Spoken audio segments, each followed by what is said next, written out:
원래 기반이 제일 잘했으니까 원래 하던 대로 합시다. 네. 자, 오늘부터 핵 19 보겠습니다. 핵 19는 사회복지 이야기인데 교과서 여러분들 150페이지 펴면 돼요. 150페이지. 수능에서 한 문제 꼭 나옵니다. 네. 미리 예고편으로 얘기하면 사회보험하고 공공구조가 어떤 특징이 있고 무슨 차이가 있고 요거 물어보는 문제 꼭 나와요. 복지하면 무슨 생각 들어요? 복지? 떠오르는 단어 아무거나 얘기해봐. 복지라고 하면 뭐가 떠올라? 진짜 얘기해봐. 보건복지? 보건복지 또 복지하면 봉사. 떠오르는 거 아무거나. 봉사? 또 복지는 최저생계비? 좋아. 최저생계. 일단은 뭐 가난하거나 뭐 어쩌거나 아무튼 막 뭐를 도와줘야 되는 그런 느낌, 이런 느낌이 복지 의미로 들죠. 네. 그러면 제일 중요한 건 주체가 누구냐? 누가 도와주는 거야 이거? 복지 누가 도와주는 거야? 나라가? 국가가 도와주는 거야. 정부가 도와주는 거잖아. 그래서 우리가 복지가 계속 발달해 온 역사를 보면 앞으로 이제 복지가 어떤 방향으로 가고 있는지를 알게 되는 건데 이건 정답이 없다 얘들아. 너희들 생각을 얘기해봐. 네. 복지라는 거는 이따가 정의를 다시 보겠지만 국가가 국민들이 행복하고 안전하고 건강하게 살기 위해서 어느 정도 삶을 보장해주기 위해서 하는 정책 이런 걸 얘기하는 거거든. 그럼 이 첫 번째하고 두 번째 중에 어떤 느낌인지 한번 너희들 지금 우리 복지라고 했을 때 느껴봐. 1번은 가난한 사람들 너무 힘든 사람이 있는데 국가가 아이고 이 불쌍한 놈들 도와줄게. 자식들 진짜 우리가 도와준다 세금으로. 요런 느낌의 복지. 두 번째는 얘네가 가난하고 힘들고 하는 게 전부 다 뭐냐면 국가의 책임이야. 국가가 당연히 해야 되는 의무를 해준다. 이 두 번째 의미. 어느 쪽에 더 가까운 것 같아요? 2번. 두 번째? 첫 번째라고 생각하는 사람 없어? 국가가 도와주는 거. 두 번째 더 가까운 것 같아? 첫 번째, 두 번째 복지의 느낌이 계속 가면서 변했거든요. 그 이야기를 오늘 제일 먼저 봐야 되는 게 뭐냐면 어떻게 보면 이게 약간 경제 영역에 속할 수도 있는데 선생님이 이 복지가 어떻게 진행되는가에 대한 이야기를 이해를 쉽게 하기 위해서는 우리 자본주의라는 이 경제 개념과 근대 현대로 어떻게 변했는지를 알면 쉽게 이해할 수 있기 때문에 지루하지 않게 빠르게 설명할 테니까 들어보세요. 네. 일단은 자본주의가 태동하게 된 근대라고 한다면 그때 자본주의 느낌은 초기 자본주의는 자유방임이라는 얘기가 나와. 이 자유방임이라는 게 무슨 의미입니까? 자유방임. 국가가 뭐 하는 거야? 국가가 국민들 삶에 개입을 하는 얘기 하지 말란 얘기야. 하지 마요. 하지 마. 개인들의 삶에 대해서 자유롭게 놔두란 얘기죠. 네. 맞죠? 국가가 개인들의 삶에 방해하지 말고 자유방임. 최소한의 일만 해라. 그래서 국가가 하는 일은 뭐냐면 야경국가라는 말 들어봤어요? 네. 밤에 경비만 서라는 거야. 개인들 삶에 들어오지 말고. 초기 자본주의가 이렇게 발달했었던 이유는 뭐냐면 이 전 시대를 생각해보면 돼. 이 근대 자본주의 전이 어떤 사회였을까? 이런 사회야. 내가 지나가다 주변에 보고 뭐야 뭐 이렇게 생겼어? 감옥에 가둬. 가두는 거야. 소민이가 1년 동안 열심히 농사 지어가지고 밀을 많이 수확했는데 오 맛있겠네. 야 이거 창고에 넣어라. 그러면 그냥 뺏기고도 아무것도 저항할 수 없는 사회였어. 중세 봉건 사회에서는 누가 왕이야? 나라. 아 왕이 왕이네 왕. 왕이 있었잖아. 절대 권력이 있었기 때문에 아무것도. 근데 그거를 명예혁명, 영국에서 명예혁명, 미국 독립혁명, 프랑스 혁명 이런 거 거쳐가면서 개인의 자유, 평등 이런 게 중요시 되면서 왕을 다 목을 쳐내고 자유를 맡기게 하게 됐잖아. 공화제형으로 나가게 됐잖아. 왕을 뽑는.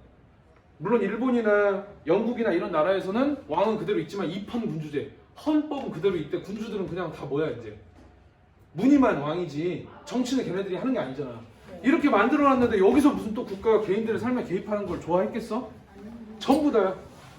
국가의 어떤 터치를 다 안 받고 싶어 했죠.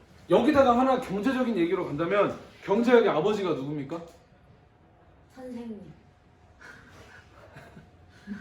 이름이 뭐냐고. 경제학의 아버지. 경제학을 만든 사람. 힌트. The Individual Hand. 그 사람. 애덤 스미스. 오. 애덤 스미스라는 학자가 나타나서 여러분 인간은 졸라 이기적입니다. 내가 지금 너희들한테 이렇게 수업을 열심히 막 하려고 막 하는 이유는 뭐야? 월급. 1번 너희들의 어떤 앞으로의 미래의 삶에 이거 수능을 잘 보기 이거야. 2번 내 삶을 위해서야. 2번 살. 선생님은 1번. 저희는 2번이다. 누구나 다 그런 거야. 정육점 아저씨가 애덤 스미스 국부론 책에 보면 정육점 아저씨가 아침에 새벽부터 일어나서 고기 배달받아서 썰어가지고 파는 이유는 우리 마을 사람들이 맛있는 건강한 행복 그런 고기를 먹고 행복하길 바라서 그런 게 아니라 다 뭐 하려고? 자기 돈 벌려고 하는 거야. 근데 그게 너무나도 당연하고 경제적으로 효율성 높이는데 최고의 방법이라는 거지. 즉 개인들이 그렇게 자기 이기심을 가지고 자기 경제 생활을 하다 보면 국가가 엄청나게 효율성을 발휘해서 부자가 될 거다. 그러니까 정부는 뭐 해라? 아무것도 하지 말고 빠지라고. 개입하지 말라고. 이해 가세요? 네. 아담 스미스가 그렇게 나타나면서 아담 스미스 학파가 생기게 됩니다. 그러고 났더니 문제가 뭐냐? 빈부격차가 엄청 심화돼요. 돈 많이 버는 사람이 계속 벌고 못 버는 사람은 못 벌면서 빈부격차가 심화되고 거기다가 근로조건이 악화되는 이유. 내가 사장인데 너희가 내 공장에서 일하는 근로자들인데 아무도 터치를 하지 않아. 내가 열심히 돈을 벌어야 되는데 너희들이 인건비가 너무 아깝지 않겠어? 너희 월급을 계속 어떻게? 줄이려고 노력할 거야. 무슨 뭐 근로기준법이 있어. 뭐가 있어. 최저시급이 있어. 아무것도 없잖아. 그리고 막 열심히 하고 있는데 혜윤이가 결혼해가지고 임신해서 사장님 저 좀 쉬어. 그만둬. 그러려면 아무런 터치를 안 받아요. 그죠? 네. 지금 같으면 근로감독관이 다 파견이 되어 있기 때문에 근로기준법에 어긋나게 하는 고용주들은 처벌받게 돼 있잖아. 그런 게 전혀 없어. 그런 거 처벌하려고 오는 국가 그런 기관에 이런 것들을 일체 간섭하지 말라고 한 게 이 당시에 이 개념이니까. 근로조건이 악화될 수밖에 없고 질병 만연. 뭐 지금은 이제 고용 뭐 그 우리 의료보험제도가 잘 되어 있지만 그때는 국가가 나서서 그런 보험제도를 만들어 놓지 않았기 때문에 돈 없는 사람들은 병원에 못 가죠. 그럼 계속 아파 죽는 거야. 길거리에서 전염병 퍼뜨리면서. 환경오염. 내가 너희들 아까 데리고 있는 공장 주인인데 폐수가 엄청 발생하는데 이거 막 돈 들여서 정화해서 밖으로 내보내겠어? 지금은 그렇게 뭐 정화장치 안 달고 막 매연 밖으로 보내고 폐수하면은 정부에서 나와가지고 과태료 내고 이렇게 하겠죠? 네. 지금 그런 게 없죠. 그렇게 하지 말라는 거잖아. 누가 그걸 정화해? 다 그냥 쏟아버리지. 그러면서 환경오염도 굉장히 심각해지고 이런 문제들이 엄청 발생합니다. 그러다가 1920년대 와가지고 미국에서 제대로 크게 한번 터지죠. 최고의 경제 사태 이름이 뭘까요? 1920년대 후반에 일어났던 IMF. 이거 IMF. 무슨 대공황인가? 경제주는 대공황이에요 답이. 대공황. 미국에서 경제 대공황이 일어나. 아담 스미스는 이미 죽었고 아담 스미스 경제학을 와 선생님 존경합니다 하면서 아담 스미스를 따라서 경제학자가 된 그 학파가 있을 거 아니야. 이 학파들한테 엄청난 위기의 사건이 와요. 뭔 얘기냐면 미국이 한순간에 무너집니다. 어떻게 무너졌냐면 쉽게 얘기하면 경제 구조가 악순환 이루어진 건 이렇게 보면 돼요. 진영이가 내 아들이야. 아들이고 나는 공장에 다니는 회사원인데 공장에 사람들이 수요가 많이 줄어가지고 공장 물건이 잘 안 팔려. 재고가 계속 쌓이고 있어. 공장 사장님 미치겠지. 물건이 안 팔리니까 월급을 못 줄 거 아니야. 그러니까 직원들 어떻게? 잘라요. 내가 잘려서 왔어. 평소 같으면 집에 오면 진영이가 아빠 치킨 사줘. 막 5마리씩 시켜줘 그랬는데 해고돼갖고 왔는데 치킨 사줄 수 있겠어? 아니에요. 밥 먹어야 새끼야 이렇게 해버리겠지? 그럼 막 치킨 주문이 안 가. 소민이 치킨집 주인이야. 치킨 주문이 와 안 와? 안 와. 계속 안 와요. 큰일 났네. 미영이는 그 집 오토바이 배달부인데 맨날 놀아. 월급 줄 수 있어 없어? 없죠? 그럼 미안아 그만 둬라. 미안하다 사장님이. 장사가 안 되는데 어떡하냐. 미연이 해고됩니다. 미연이 터덜터덜 집에 가. 터덜터덜 집에 가는데 딸이 또 있어. 엄마 치킨 사주세요. 한 대 주워 받겠지? 엄마 임마 해고되는데 임마 무슨 치킨이야. 그럼 또 소비가 더 줄어요. 그러면 치킨집 또 장사가 안 되니까 또 해고를 해. 그 해고된 사람이 또 와갔는데 집에서 또 소비가 줄으니까 평소에는 끝나고 편의점 가서 라면 한 그릇 먹고 가는데 라면 먹을 돈이 없어. 헐. 그럼 편의점은 또 알바 쓰고 있는데 편의점 장사가 안 되네? 편의점 알바 어떻게? 잘라요. 계속 악순환으로. 소비는 계속 안 하니까 소비 안 하면 안 할수록 직원은 잘리고 직원 잘리니까 소비를 더 안 하고 소비 안 하니까 더 직원을 자르고 직원 자르니까 소비를 더 하나. 미국의 지도부들이 경제학 잘하는 사람들 불러다 어떻게 해야 되냐 그랬는데 그때는 전부 다 누가 잡고 있어? 고전학파. 아담 스미스 이론을 따르는 사람들은 고전학파라 그러거든. 옛날 학파. 이 사람들이 뭐라고 했겠어? 대통령님 뭐 하십시오? 제발 뭐 하십시오? 뭐라고 했겠어 대통령한테? 내가 뭐 해야 되는 거 아니냐 우리가? 그랬을 때 뭐라고 해야 돼? 하지 마요. 제발 가만히 계십시오. 가만히 계시면 경제는 알아서 내려갔다가 다시 올라올 겁니다. 그때까지 위기를 좀 버티고 다 허리띠 졸라매고 버텨야지. 국가가 거기 들어가서 경제 개입하는 순간 비효율성이 증폭되면서 더 큰 문제가 발생할 겁니다. 가만히 계십시오. 근데 가만히 있어서 될 일이 아닌 거지. 이때 등장한 최고의 천재 경제학자가 누굽니까? 이 수정자본주의라는 어떤 개념을 탄생시킨 영국의 최고의 경제학자. 오, 맞아요. 다 대답하고 있네요. 자, 안 들리나 보네. 케인즈라고 들어봤어요? 네. 케인즈가 나타나가지고 고전학파 아담 스미스 이론에 반박하는 막 문서도 쓰고 막 책도 쓰고 해가지고 히트를 치는 거예요. 이야. 국가가 가만히 있어서는 안 된다. 그거 아담 스미스 학파하고 논쟁을 벌여요. 걔네들은 수학자잖아. 원래 경제학자가 수학에서 나온 거거든. 그러니까 선생님처럼 막 말로 조지면서 막 설득하는 게 아니야. 뭘로 죽일까? 계산. 써요. X축 Y축 이래가지고 네 말 인정. 니네 고전학파 수학식 너무나 완벽해. 맞아. 국가가 개입하는 순간 비효율성이 증폭되면서 문제가 생길 수 있다고 생각해. 네 말 다 맞다. 하지만 니네가 말하는 거는 그 가만히 있으면 기다리면 올라온다는 얘기인데 올라오면 뭐하냐. 그땐 이미 우린 다 죽고 없다. 이 한마디로 문제 끝내는 거예요. 그래서 루즈벨트 대통령, 당시 미국 대통령이 케인즈, 네 말 맞는 것 같다. 너 일로 와라. 바로 재정경제부 장관으로 앉히고 뉴딜 정책 같은 이런 사업을 시작하는 거죠. 아까 선생님이 예를 들었던 선생님이 해고당하거나 해고당한 사람들은 지금 경제 살리기 위해서 제일 필요한 게 뭐야? 뭐가 일단 너희가 볼 때 필요한 것 같아? 사람들을 일자리에 사람들을 고용하기 위해서 더 전제 조건이 지금 이 악순환에서 제일 중요한 건 뭐냐면 치킨을 시켜서 먹고 편의점에 가서 라면을 사 먹어줘야 되는 거야. 국민들이 돈을 써야 되는 거야. 맞잖아. 그래야 일자리가 생길 거 아니야. 근데 문제는 뭐냐면 돈이 없잖아. 그러니까 케인즈가 낸 아이디어는 책에 뭐라고도 돼 있냐면요. 차라리 뒷산에다가 돈 땅에다 다 묻어놓고 정부 세금을 사람들한테 방송해가지고 어디 산에다 돈 묻어놨으니까 가서 파다 썰어라고까지 하라고 그랬어. 그거 아니면 우리 경제 죽는다. 국가가 경제에 적극적으로 개입해가지고 수요를 늘리기 위해서 노력한 거. 그걸 이제 수정자본주의라고 합니다. 그러니까 이때부터는 이제 케인즈가 경제의 어떤 핵심이 된 거지.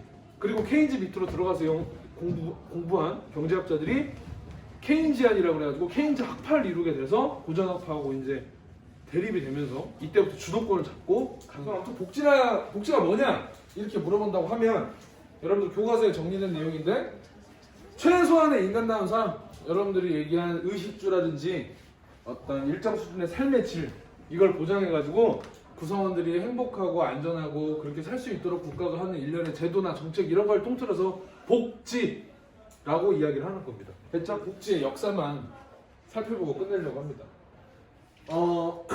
1601년에 영국의 엘리자베스 구민법이라는 게 나왔는데 이런 거는 이제 선생님이 왜 이름을 언급하고 얘기를 잠깐 하냐면 문제가 출제될 때 이 복지라는 얘기 나올 때 한 번씩 이렇게 지문에 나와요.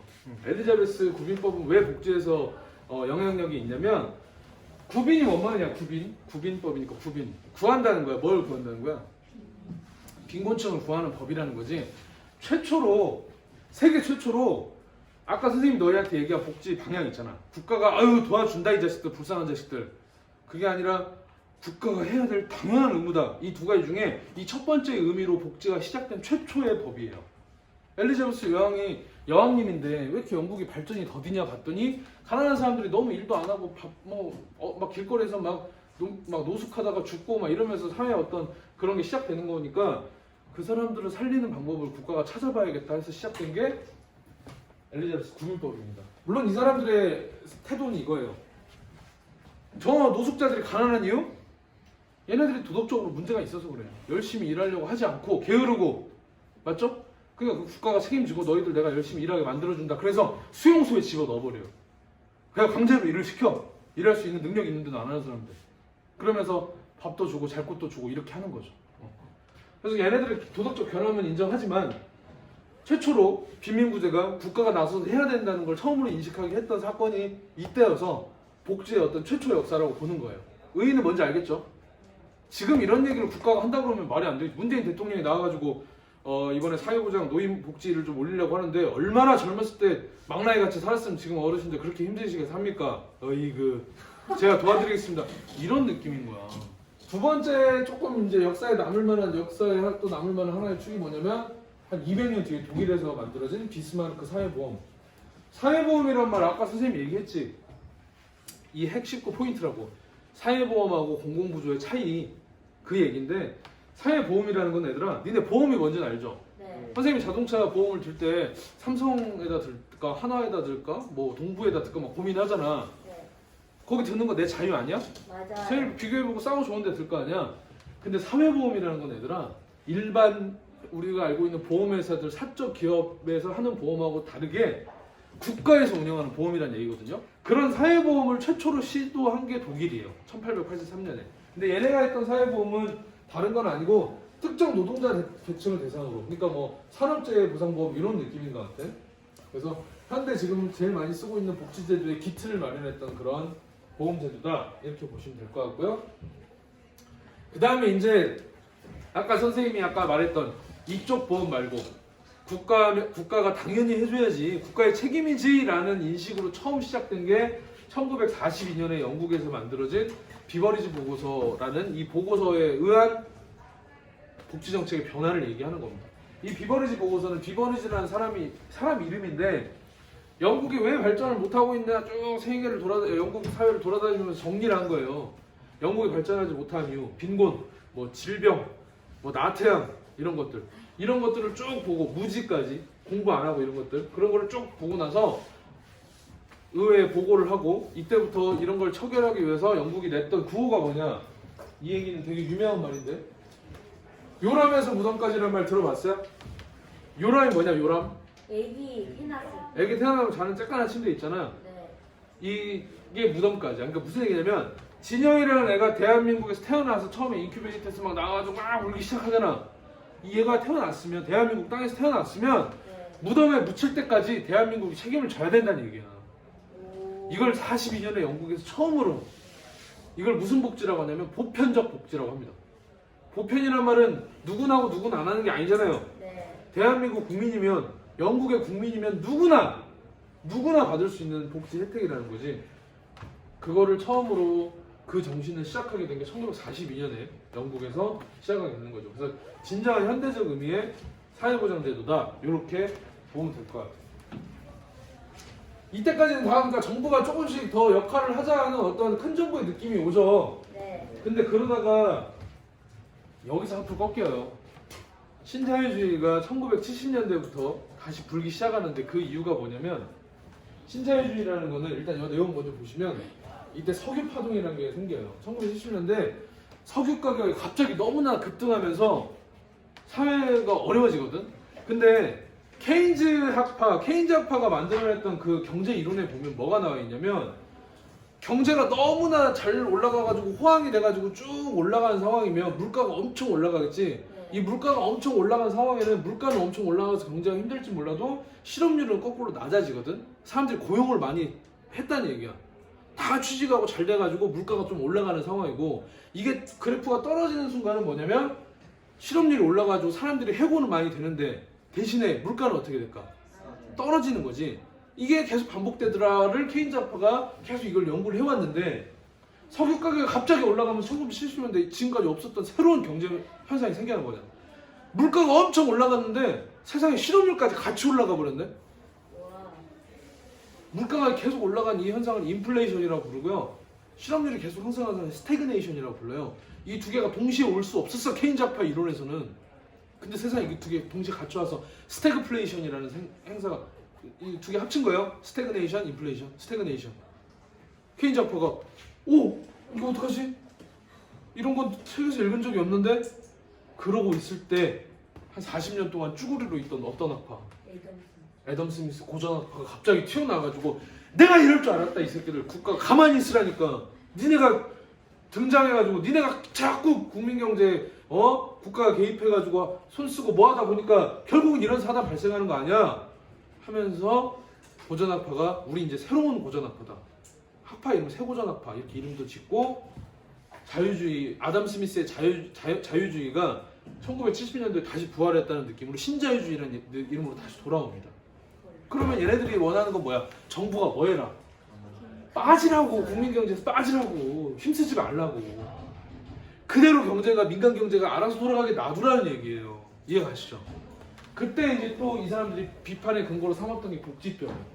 미연이는 고등학교 때까지 공부 대충 하다가 대학교도 대충 가서 최저생계비 이하의 절대적 빈곤가구가 있으면서 복지가 너무나 좋은 나라에서 하니까 옆에 소민이는 월화수목금 열심히 9시간 10시간 동안 일하면서 월급을 250 받는데 미연이는 아무것도 안 하고 생활 보조금으로 150만 원을 받아. 소민이가 언제 주말에 갑자기 생각해 보니까 너 그냥 차라리 일주일 아무것도 안 하고 살면서 150 받는 게 더 나을 수도 있을 것 같아. 너희 언뜻 생각해도 그러지 않냐? 네. 일주일 아무것도 안 하고 150 받는 게 낫지. 걔처럼 일하면서 250 벌어서 뭐 할 거야? 그럼 자체 관둬버려요. 근로교육이 저하됩니다. 뭐하러 이래? 그냥 쉬면 되는데? 다 나오는데 국가에서? 그러면서 국가 재정은 계속 더 어려워져. 이걸 복지병이라고 하거든요. 이런 거를 고전학파들이 들고 나오면서 국가가 경제에 개입하면서 나타난 이런 부작용들 봐라. 다시 뭐 하자? 국가는 손 떼고 자연스럽게 민간 경제가 알아서 할 수 있도록 하자라는 게 신자유주의의 어떤 물결입니다. 이게 시작되면서 이제 다시 작은 정부로 회귀하는 그런 현상이 발생하고 있는 거죠. 그러면 이 복지병에 관련돼 있는 영상을 하나 보고 다음으로 넘어갈게요. 알겠죠? 네. 내년 정도 되십니까? How long has it been How long for you has it been to receive the unemployment allowance with that? 잘생겼죠? Junior 헛소리 할래? 씨! 지금 잘생기고 못생기고 그거 몰라. 이렇게 잘생겼죠? 선생님이 얼굴 보고 본다요? 선생님이 달을 봐라 얘들아 하고 손 가리키면 달을 봐라. 손가락 보지 말고. 알겠냐? 여기가 찍는다고 또 But before that, I have also received welfare in small periods, not for the entire length of time. 2001년부터 해고와 퇴사를 반복하며 10년이 넘도록 실업급여 혜택을 누리고 있는 로베르토 씨. Yeah, but I still have to work. Some people on welfare, and they have to work about 25 to 30 hours a week. So that's a kind of free labor for the government. It is. Yes. Also, I have to apply for jobs. I have to apply for 2 jobs every week. I have to write application for 2 jobs every week. If you don't apply for jobs, they will stop the welfare. 실제로 우리나라에서도 실업급여 오늘 이제 공부할 텐데 이 실업급여를 받으려면 일을 그만두고 가만히 있다고 주는 게 아니야. 계속 나 지금 어디다 지원하고 있어요, 어플라이 하고 있어요를 증명을 해야 돼. 이 사람이 구직 활동하고 있구나. 그러면 실업급여를 줍니다. 우리나라도 실제로 그래. 뭐 막 강의도 들어야 You can 되고. stay like this condition forever. As long as I fulfill the rules, yeah, yes, okay. Yeah. 로베르토가 유명세를 떨친 뒤 현금성 복지 찬성률이 무려 10%나 떨어졌습니다. Do you feel sorry to the others? Have you ever felt like you feel a bit bad or feel a bit guilty about it?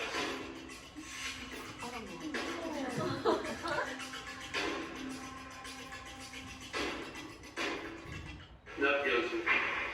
Not guilty. I'm not spending the single taxpayer's money. The taxpayers are not paying to me. They're paying to run society. And part of running society is taking care of every citizen. And you're part of it. And that I'm part of that. Money spent on unemployment are not wasted because we use them in the local area. I go to the shops, I buy food, I take my daughter to the cinema.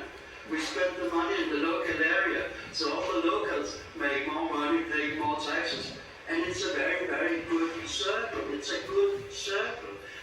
Rich people don't do that with their money. 마치 여러분이 그걸 떠올리면 되는데 선생님이 그 대공황 이후에 케인즈가 자리를 잡고 나서 산에다가 돈 묻어가고 사람들한테 파각해서 수요를 하게 만들으라 그랬잖아. 그 느낌이랑 일맥상통하죠. 실업자한테 돈 주는 게 낭비하는 게 아니라니까. 이 사람들한테 돈을 주면 이 사람들 이걸 갖고 뭐해? 서민이네 치킨가게 가서 치킨 사 먹고 서민이네 과일가게 가서 과일 사 먹으면서 선순환이라. 대공황이 악순환이었잖아. 수요를 안 하니까 가게가 장사가 안 돼서 해고를 시키고 해고되니까 수요를 더 안 하고 수요를 안 하니까 가게가 장사가 안 되니까 또 해고시키고 해고시키니까 또 이 악순환. 이걸 거꾸로 선순환 하자는 게 케인즈 생각이었는데 이 같은 맥락으로 얘기하고 있는 거죠, 이 아저씨도. Rich people, they go overseas. Rich people put their money in big hedge funds. So, for a city like Copenhagen, giving money to unemployed people is very good for business in the city. 그런데 여기는 그 실업 급여를 받아도 소비도 곧 생산이라고 보고 그 덴마크식의 합의에 기초한 자기 철학을 갖추고 있다 그런 생각을 했어요. 한국의 이제 복지 시스템을 늘리려고 할 때 우리가 이제 로베르토 씨 같은 분을 예로 들면서 이런 무임승차자가 생기기 때문에 복지 시스템을 함부로 늘려서는 안 된다. Always, talk about some examples. Maybe it could be you, the free riders. Yes, Have any thoughts about that? yes. The reason you know about me is because every system on this planet can use my example. Russia, the New York Times, Brazilian newspapers, French TV, Italian papers. Look, see him? He said he don't want to work. We have a free rider. Yeah, we found a free rider. And they take me and they hold me out. Look, this free rider. I realized everybody cannot do that. And everybody is certainly not doing it. But everybody wants to get up and do something with their time. And that's why it's not a problem. 로베르토 아저씨 이야기 들으면서 이야기를 좀 생각을 해볼 수 있을 것 같고, 어쨌든 이런 역사를 타고 와서 지금은 그러면 어떻게 되냐, 이 복지병을 해결하기 위해서 지금의 어떤 복지의 방식이라고 한다면 생산적 복지라는 타이틀이 가장 지금 현대사회에 가장 걸맞는 복지 방식이에요. 무슨 얘기냐면 무조건 퍼주기만 하지는 않겠다는 거야. 무조건 퍼줬더니 어떻게, 복지병에다가 경제 성장률이 줄어들었잖아요.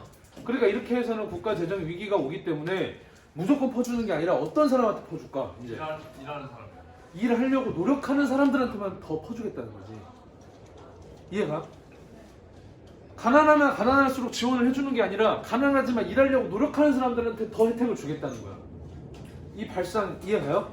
네. 그러면 복지병 해결도 하면서 경제 성장률도 올릴 수 있는 두 마리 토끼를 얻을 수 있는 방법이 될 수 있잖아. 그래서 자활에서 노동을 조건으로 지원해주는 새로운 형태의 복지다. 그래서 기든스라는 사회학자가 이게 제3의 길이다. 제1의 길이 무조건 퍼주자. 제2의 길이 주지 말자. 정부가 손 떼자. 이 둘을 가운데서 조율할 수 있는 일하는 사람들한테 오히려 퍼주자라는 게 제3의 길이다. 이런 느낌으로 받아들이시면 될 것 같아요. 무슨 복지요? 생산적 복지. 생산적 복지라고 이름이. 그래서 가장 이 생산적 복지 제3의 길의 특성은 뭐냐? 경제적 효율성에다가 복지의 어떤 형평성, 이것까지 동시에 추구할 수 있는 최고의 방법이지 않겠냐. 이게 지금 현대 복지의 최근 트렌드입니다. 이해하시죠? 그래서 가장 대표적인 제도가 뭐냐면 근로장려금이에요. 말 그 자체 그대로 해석하면 돼. 일을 하는 사람들한테 장려하면서 돈을 주겠다는 거야. 아무것도 안 하고 로베르토처럼 있는 사람한테는 혜택을 아예 안 주는 건 아니지만 일하려고 더 열심히 일하고 하는 사람들 소득이 조금이라도 생기고 있으면 더 줘버리겠다는 거야. 그 복지병 해결할 수 있잖아. 그런 느낌입니다. 그래서 그래프가 나와서 여러분들이 좀 헷갈릴 수 있는데 이게 계속 지금 법이 바뀌어서 이게 최근 건데요. 예를 들어서 맞벌이 가구라고 한다면 이렇게 생각하면 돼. 이 X축은 뭐냐면 이 사람들이 이 가구가 버는 소득의 양을 얘기하는 거예요. 오른쪽으로 갈수록 그 가구가 버는 소득이 늘어나는 거지. 이해 가세요? 그리고 이 Y축이 올라가는 돈은 뭐냐면 국가에서 지원해주는 금액이라고 생각하시면 돼요. 그러면 기존의 복지는 소득이 많은 게 아니라 적을수록 국가의 그 어떤 급여가 늘어났어야 되잖아. 그러니까 이 그래프는 음의 모양이 나와야 맞지. 소득이 많으면 많을수록 국가에서 지원해주는 돈은 줄일 거잖아. 그러니까 사람들이 내가 돈을 많이 벌면 벌수록 줄어드네? 그럼 그냥 안 벌어야겠다. 그럼 이만큼 많이 주니까. 그래서 서윤이가 150만 원 받고 놀았다고. 이해하시죠? 근데 자세히 보시면 이제 어떻게 되냐? 그 금액, 그 가구의 총 급여가 올라가면 올라갈수록 정부의 지급액이 올라가는 식이지. 이해하시죠? 그렇다고 이게 막 무한정 올라갈 수는 없고 금액이 정해져 있어요. 맞벌이 같은 가구 같은 경우는 여기 800만 원입니다. 800만 원까지 계속 올라가면 올라갈수록 정부 지급액을 최대 줘서 최대 300만 원까지 주는 거야. 이해하시죠? 그리고 이제 더 올라가면 이때는 좀 줄어들죠. 근데 이 바보같이 생각하는 사람 없겠지? 여기서부터 지급액 떨어지잖아. 안 돼. 그럼 난 딱 여기까지만 일해야지. 1,700만 원어치만 일해야지. 그럴싸해? 아니요? 왜 아니야? 합한 것보다 합한 게 더 바로 적어요. 그렇지. 만약에 내가 2천만 원 벌면은 300만 원까지 지원 못 받아도 이거 더해도 이게 돈이 더 많겠죠. 당연히 더 일을 할 수 있게 더 많이 이쪽으로 가는 게 더 유리하겠지. 이해 가시죠? 이거 뭐 계산까지는 아니어도 이 느낌만 이해하시면 됩니다. 왜 이게 그래프가 이렇게 위로 올라가는지. 지금 나와 있는 우리 생산적 복지 지금 근로장려금 산정하는 방식이에요. 여러분들이 한번 녹화된 거 멈춰놓고 보시면 어떤 식으로 되는지 알 수 있습니다. 그래서 800만 원 미만일 때는 이렇게 주다가 800만 원에서 1,700만 원 미만 요 사이일 때는 300만 원 고정금액으로 주고 그 넘어갈 때는 또 거기서 차익을 주고 이런 식으로 준다는 거지. 어쨌든 포인트는 근로를 많이 하면 할수록 지원금을 급여액을 늘려주는 느낌. 119의 포인트는 이겁니다. 이거 하면 끝이에요. 우리나라 복지제도가 어떤 것이 있는지만 정리해서 끝나면 되는데 이렇게 선생님 표로 만들었어요. 표 한번 보시고 여러분들이 내용 하나씩 그냥 봐두시면 됩니다. 이거는 선생님이 얘기했듯이 표분석 문제가 아니라 개념으로 물어보는 문제 한 문제 꼭 출제됩니다. 그렇기 때문에 사회보험, 공공부조, 사회서비스 내용은 여러분들이 비교를 잘 할 수 있어야 돼요. 먼저 사회보험이라고 한다면 말 그대로 이거는 다른 거하고 비교되게 보험이야. 보험, 인슈어런스, you know? 보험이라는 거는 이런 거지. 화재보험이 뭐냐? 화재보험. 예를 들어서 우리 집에 불이 날 수도 있는 위험이 있잖아. 그래서 불이 나버리면 나는 한 방에 알거지가 되는 거잖아.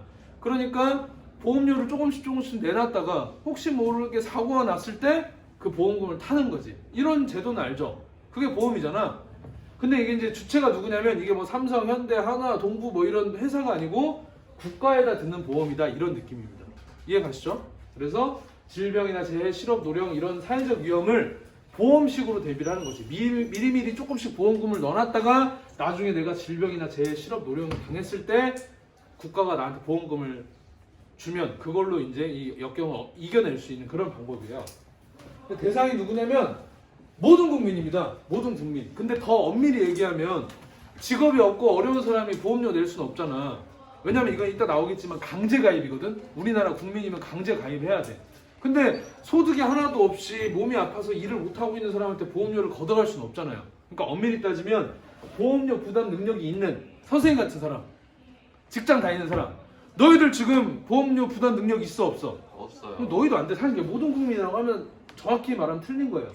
보험료 부담 능력이 있는 모든 국민이 대상이 되는 거예요. 됐죠? 비용 부담은 누가 하냐? 선생님 지난번에 얘기했지만 공동 부담입니다. 공동 부담. 선생님이 치킨집을 운영하는데 승은이가 우리 치킨 가게 배달부로 들어왔어. 승은이 오토바이 잘 타? 합격. 그러면 사장님 보험 사회보험 들어주시죠? 당연하지. 그럼 이 사회보험은 승은이가 나중에 일단 종류 보면 알겠지만 뭐 국민연금, 건강보험, 의료보험 있잖아요. 그리고 뭐 실업보험, 고용보험, 산업재해보험 이런 걸 다 들어야 되는데 보험료를 승은이가 혼자 다 내는 게 아니고 피보험자가 이 보험료 수혜를 받을 사람입니다. 이게 승은이야. 승은이. 사업주가 누구야? 나 사장님. 그리고 국가. 얘네 셋이서 같이 공동으로 부담을 해주는 거예요. 승은이의 보험료를. 이해 가시죠? 이렇게 보험을 부담을 한다. 자, 이제 특징이 제일 중요한데 문제에서 이제 이런 걸로 많이 물어볼 건데 첫 번째는 강제 가입이다. 승은이가 사장님 저 사대보험 가입해주지 마세요. 저 절대 안 할 겁니다. 저 제 월급에서 조금씩 빼서 보험료 내는 거 싫어요. 저 그냥 그거 다 쓰고 싶어요. 이런 거 안 돼요. 사장님이 그럼 반대로 야 우리는 대신에 사대보험 가입 안 해준다. 너 그래도 입사하고 싶어? 이런 것도 다 불법입니다. 사대보험은 강제로 가입해야 돼요. 소득이 생기면. 두 번째, 부담을 얼마씩 하냐 했을 때 예를 들어서 선생님이 얘기했잖아. 선생님 병원 간다 했어 안 간다 했어? 병원 잘 안 쓰잖아. 그러면 나는 건강보험료를 얼마 내고 싶을까? 조금만, 아니 가입은 했으니까 안 될 수는 없고 조금만 내고 싶겠지. 예를 들어서 서윤이는 나중에 직장에 갔는데 병원을 달고 살아. 월요일날 안과, 화요일날 내과, 수요일날 뭐 치과 막 이렇게 다니는 애야. 그냥 막 1,000만 원씩 써 병원비. 얘 건강보험료 얼마 내야 돼? 엄청 많이 내야 되지. 그러면 나는 수혜 받는 혜택이 적으니까 조금만 내고 얘는 많이 병원 다니니까 많이 내고 이렇게 비용을 부담하는 게 아니라고. 능력에 따른 비용 부담. 내가 한 달 소득이 1,000만 원이면 100만 원 내고 서인이 100만 원 벌면 5만 원만 내는 거야. 이해 가세요? 그러니까 어느 정도 소득 재분배 효과 있겠지. 부자들은 이 보험 혜택이 많든 적든 간에 많이 내야 돼. 월급이 소득이 적은 사람들은 받는 혜택이 많든 적든 간에 조금만 내는 거야. 이해 가시죠? 뭐에 따른 부담? 여러분들이 말해보세요. 뭐에 따른 부담? 소득도 괜찮아. 소득이나 그러니까 그게 능력이지 뭐. 능력에 따른 비용을 부담한다는 게 사회보험의 특징입니다. 오케이? 그다음 세 번째, 상호부조의 원리라고 수능에서도 자주 물어보는데 상호부조라는 건 이런 거야.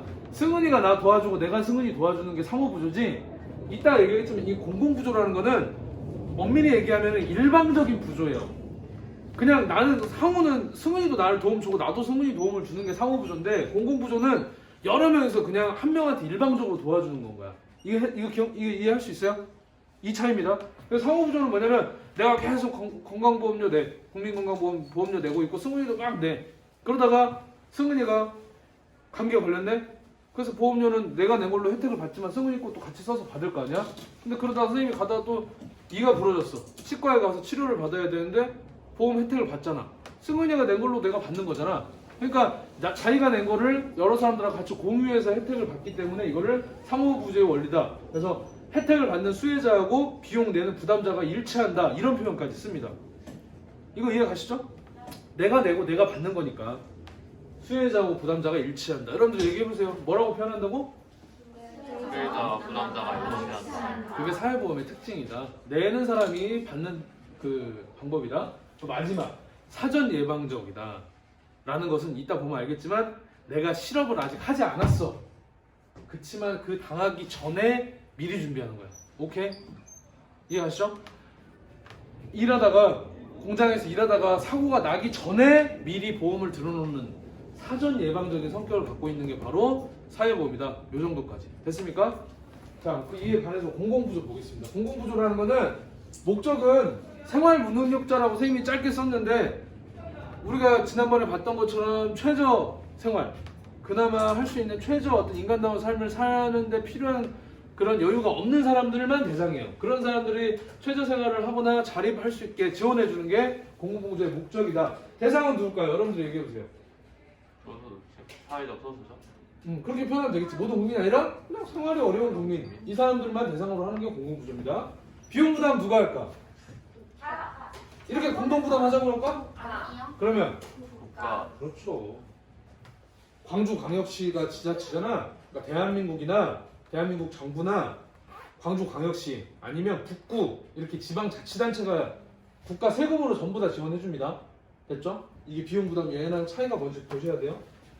그 다음에 특징이라고 한다면 얘네는 강제로 가입시키는데 얘네는 어떻게 되냐면 대상자를 선정하는 거야. 정부에서. 그러겠죠? 조건이 되는 사람을 선정하는 거야. 그럼 이렇게 하는 거지. 정부에서 자 공공부조 대상자 선정하겠습니다. 이승은 씨 엄청 가난하시네요. 어떡해요 이거? 학생이야. 그러면 이제 동사무소에 와가지고 여기 2학년 사회문화 A반 맞죠? 여기 기초생활 수급 대상자 맞으시죠? 이승은 씨 기초생활 옛날에 진짜 이렇게 했잖아. 그럼 얘는 어떻게 되겠어? 부끄러워요.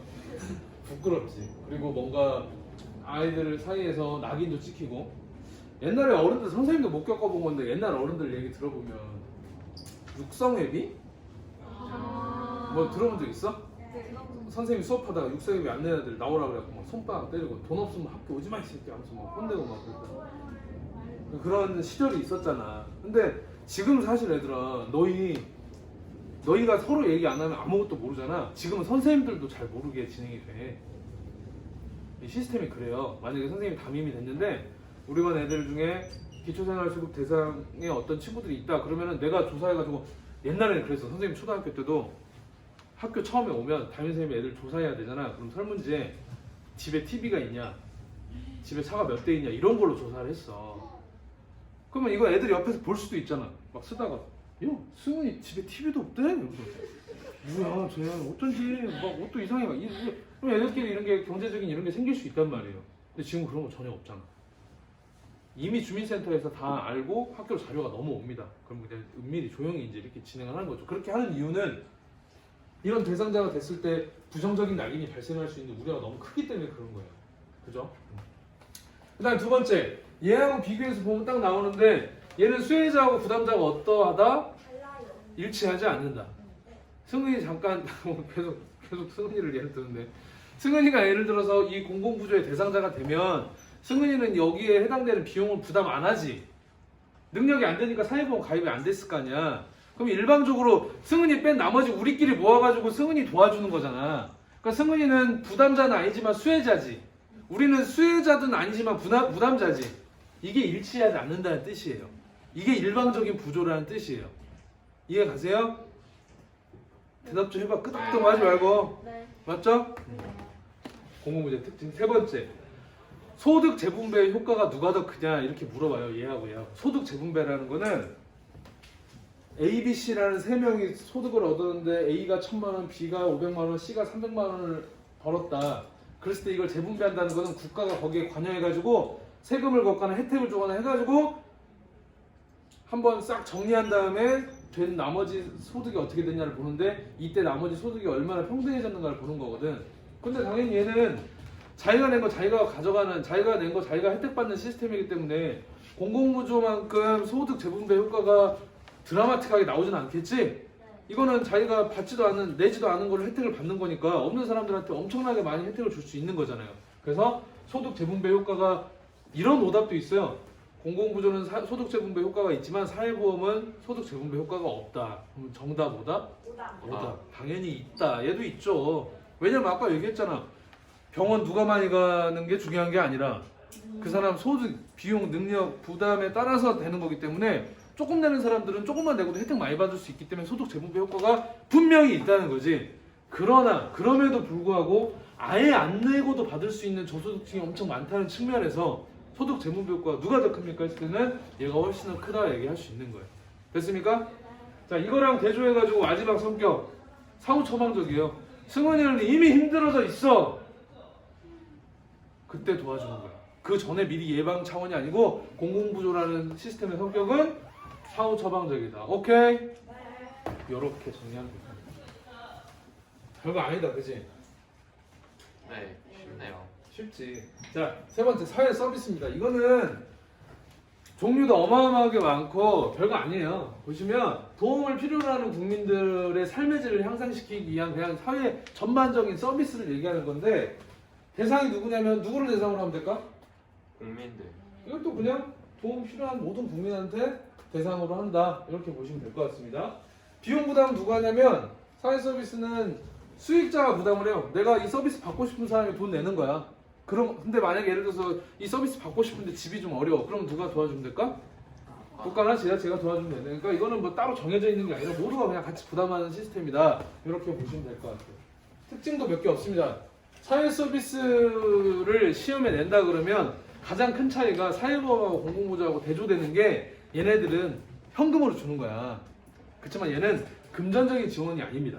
말 그대로 서비스예요. 이따 보겠지만 승은이가 나중에 결혼해서 아기를 낳는데 아기 키울 형편이 안 돼.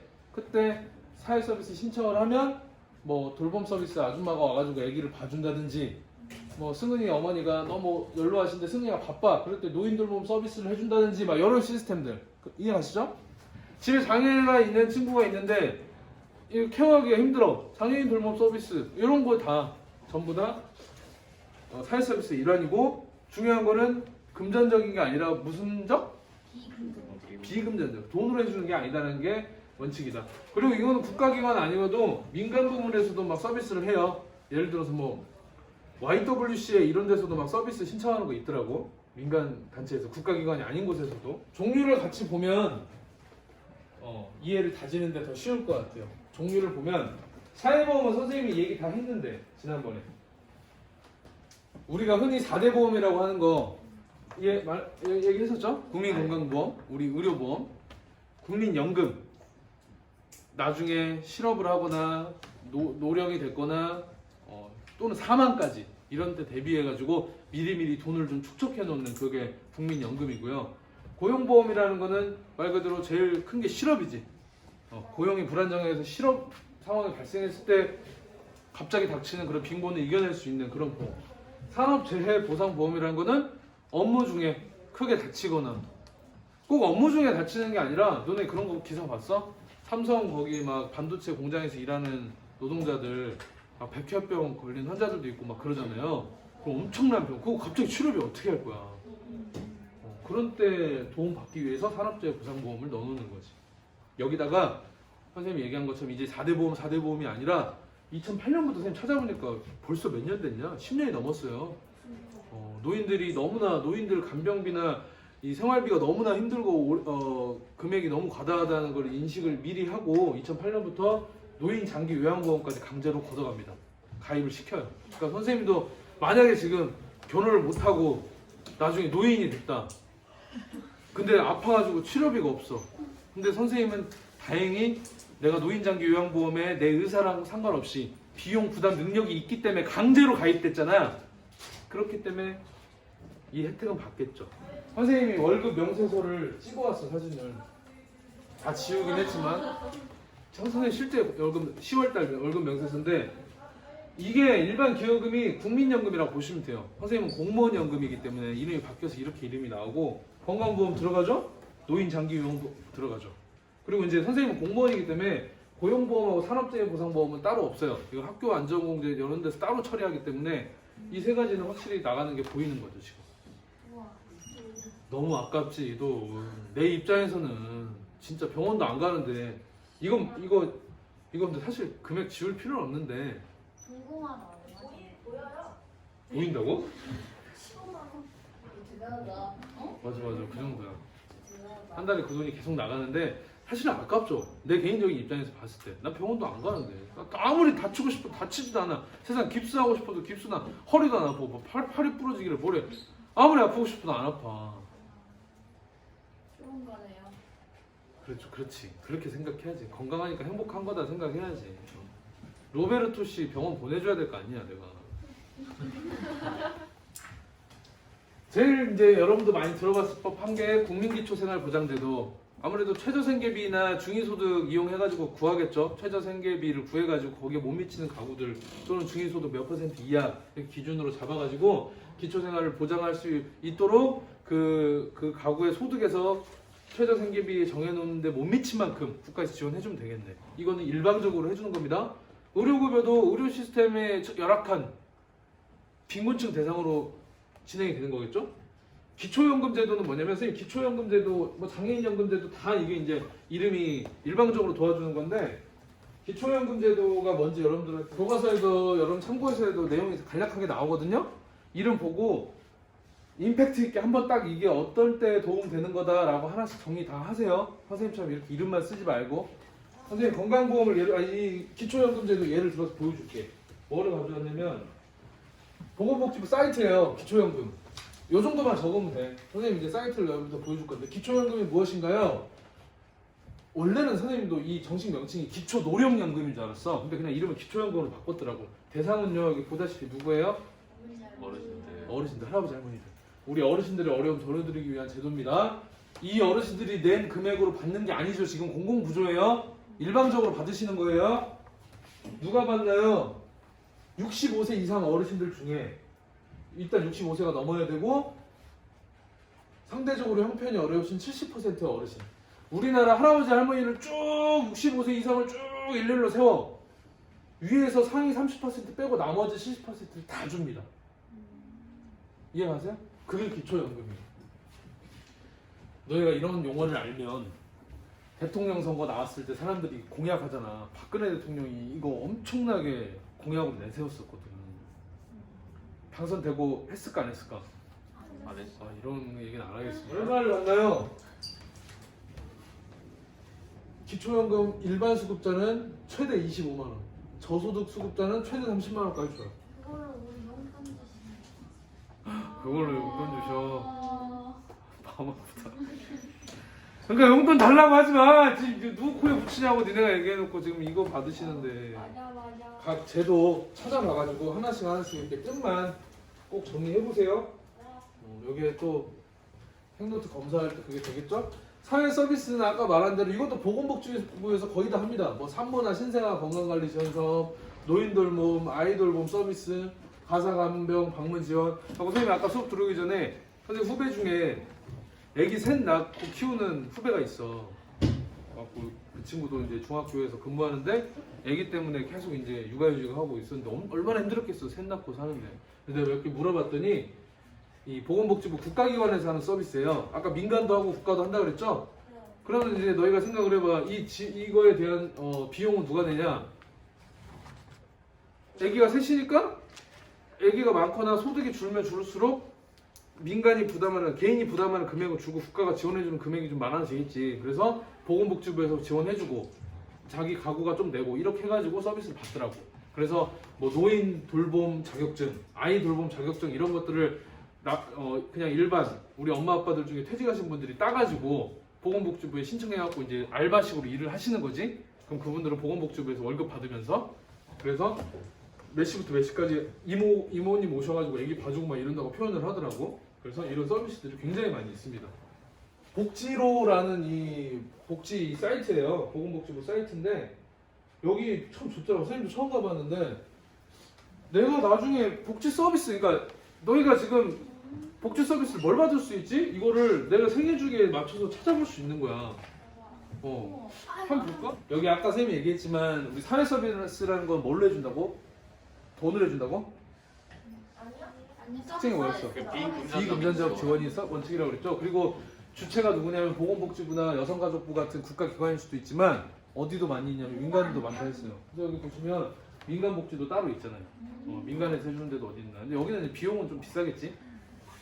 웬만하면 내가 사회보험에 가입했던 공공부조를 받는 대상이든 그거랑 상관없이 사회 서비스를 받고 싶을 때 골라가지고 나한테 맞는 걸 찾아가지고 여기서 신청할 수 있겠죠. 끝났네 이제.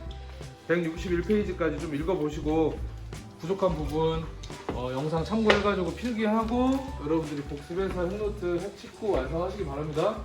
네.